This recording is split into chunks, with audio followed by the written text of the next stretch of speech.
Nature to me means freedom, means health, means greenery, and it means Wales. It's really beautiful, and if you're really hot, you just go in the sea and it'll cool you down. Nature's always been my source of uplifting nourishment. It's just something which feeds the soul. I always retreat to it when in times of need, and it's just something which you can't really escape from in terms of the rain. Nature is just all around.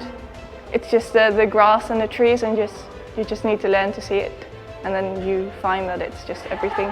It's the escape from the urban environment that's been built that we cannot escape from.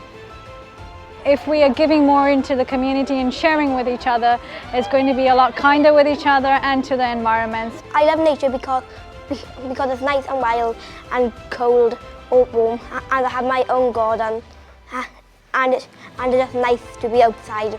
I love nature because it makes me feel free and peaceful. Nature is everything to me, both in and outside of work. I've grown up loving nature and still love it now.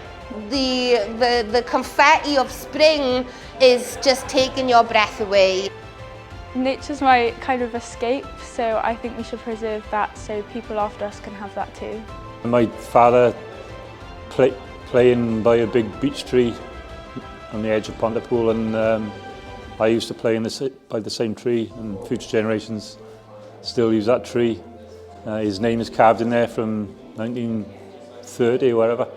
Where everybody can go and it's nice and quiet and people live there and it's nice.